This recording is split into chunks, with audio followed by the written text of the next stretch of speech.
Hiya, folks. Today I'm annoyed. If you think that 35 years of Zen practice will get you to a state in which you will never be annoyed by anything, well, think again. It doesn't happen.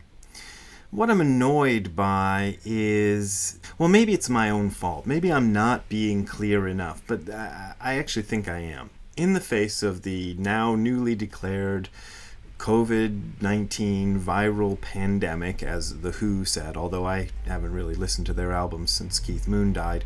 But anyway, The Who seems to be concerned about this, and I'm concerned about this too if The Who is concerned about it. I actually am. I've been washing my hands like crazy. I've been avoiding touching things on the street. I've been kind of staying away from crowds and disinfecting everything and doing all the stuff. I think the whole idea of trying to make sure that the thing doesn't go out of control and trying to protect the vulnerable among us from this thing is a good idea. I'm not so sure about all the closures and things, but people are going to do what they're going to do, so fine. Nothing I can do about that. And if I had an opinion about it, it wouldn't matter. You think the NBA is going to listen to my opinion about whether they should cancel games or not? I've never even been to an NBA game. So no, it doesn't really matter that much what my opinion is about the virus itself. What I've been trying to talk about in relation to it is the panic factor, because different people have different reactions to things like this. And as I've pointed out, and I thought I was being clear the last time, but I'll just do it again, try it again, see if it works this time. I'm kind of a hypochondriac by nature. Anybody who knows me well has run across this aspect of my personality. It was much more pronounced when I was younger. It's gotten better, but people make fun of me. My friends make fun of me because I carry a thermometer around. I don't carry it around everywhere I go, but like when I travel, I've got a thermometer in my suitcase so I can check my temperature and see if everything's all right, and I take vitamins and I do all this stuff. So for somebody who is of that nature, all this inundation of scary stuff about this virus, a little goes a long, long way with somebody like me, and maybe you're one of these people too. So for some of us, it's very, very overwhelming, and I count myself as one of the ones who, if I didn't have this Zen practice, I would be probably completely overwhelmed. As it is, I've been going through all sorts of stuff and depression and all this stuff, but underlying all that is the core that the Zen practice helps me access, which is quite different. The panic me is up here, and it's very involved, and it's moving, and it's going, yeah, what about this, and what about that, and the other thing, and they're going to all collapse, and Meanwhile, I have this moment, 20 moments, or 30 moments, I suppose, minutes, if you think a minute is a moment. I don't know if a moment is a minute. But anyway, I spend this time every day sitting Zazen. I'm trying to show you what it is, but you can't see it because the camera's not pointed that way. But I sit in Zazen, and I let the freak out happen. The freak out is going on, and my brain is overworked and going fizzing with all the new information that it's taking in, and all this stuff that's connected with my personality, which has this tendency, as I said, to be kind of germ-phobe and everything else like that. I'm not a Howard Hughes or anything, but I'm probably more cautious than most normal people are about this stuff. So that's going on, and I'm sitting. And as I sit, I let that happen, and I feel this core, which is deeper than any of that, in which there's nothing going on. There's no panic. There's no freak out. There's no worry about what happens next. None of that is going on there. And that's also part of me. And it seems to be a much larger part of what I really am than the panic part. So I try to stay with that. As far as dealing with the panic part, one of the things I'm working on is not looking at extra information that I don't need anyway. Years ago, when my fear of Huntington's disease was much stronger, those of you who don't know, my mother died of Huntington's chorea in 2007, and it's a genetic disease, and if one has a parent who has this disease, one has a 50% chance of inheriting it.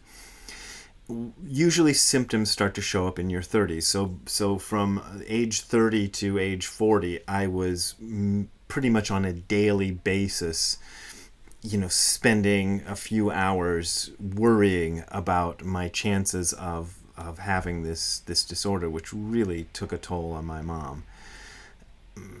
Nowadays, I'm 56 and I haven't shown any symptoms. It's very rare for anybody to start showing symptoms post age 35 or 40, but it still happens occasionally, rarely. But one of the things that happened during that time, because this is when I was studying with Nishijima Roshi, I went and had a talk with him. And I talked to him all about my fears around the disease. And I don't remember exactly how the conversation went, but it transpired that I must have said that I sort of avoided looking at information about Huntington's disease. And he said, I think you should look at hated information. That's the way he put it. Of course, his English was idiosyncratic because he was a Japanese person. And that's when I decided, okay, I'm going to try this. I got some reliable books about Huntington's disease. I didn't go for there's not too many scare books about Huntington's disease anyway, because it's not a real trendy disease like COVID-19, for example. And the books were very straightforward, but what I realized from the books, and probably people are going to give me a bunch of crap for saying this, but what I realized from the books is the authors and the people who wrote them really didn't know anything. Now, I have to qualify that. They knew some things. They had studied genetics, they'd studied medicine, so they had some ideas about the history of the disease, the progress, the standard, symptoms, and, all these sort of regular things about it. They understood that. But they didn't understand anything about me and my situation. I know that's going to sound like a weird thing to say. Like, why would they understand anything about Brad Warner and his situation? What I meant, though, is that what they said was just statistics. It was probabilities as far as it worked for what it meant to me. And it didn't tell anything about what I would do in this situation or anything really useful. Because I tend to look at these things in terms of practicality. When you talk about the COVID-19 stuff, what is the practical thing to do? Well, the practical things to do are all listed on the various websites and things. Some of them include washing your hands and maintaining distance, and I mentioned a few of these things before. Apart from doing those things,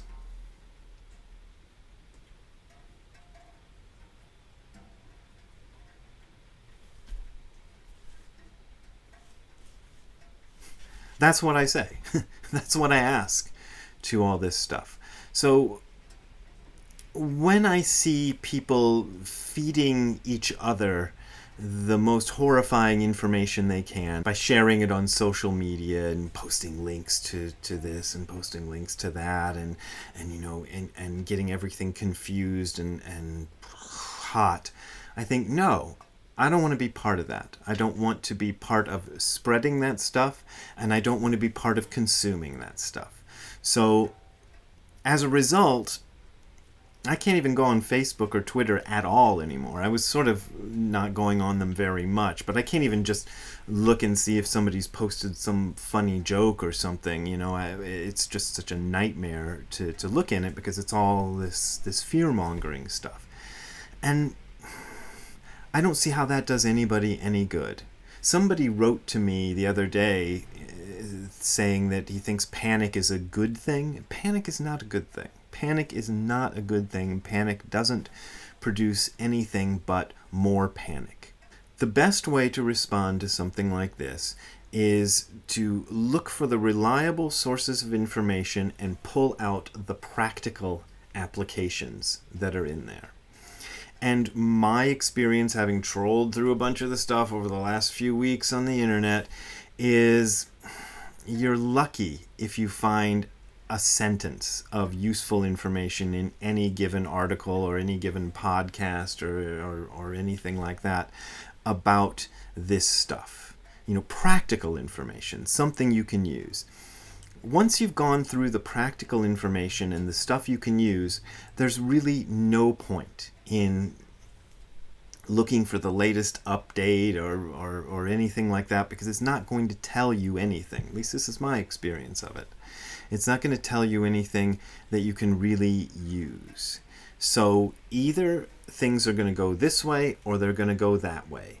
You can do your part to try to make things a little better.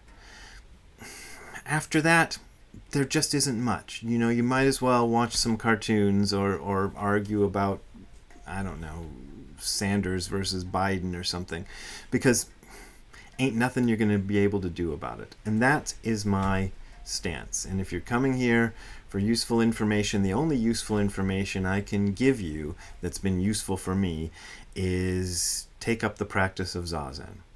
Sit there, let the mind freak out, stay still. Let it freak out, keep staying still. Let it freak out some more, stay still. Bell rings, get up, do practical things.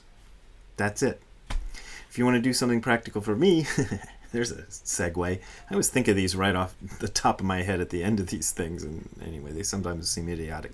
My Patreon and PayPal links are below. So, if the global economy collapses, maybe I won't get any more donations and I'll starve to death. But that'll be, the way things go. And if that's what my karma has in store for me, then that's it. But in the meantime, as I said, and apparently not too many people listened, I'm going to try to do the most sensible things I can think of based on the information that I get, based on the straight information that I can get about this stuff. There you go. That's my stance.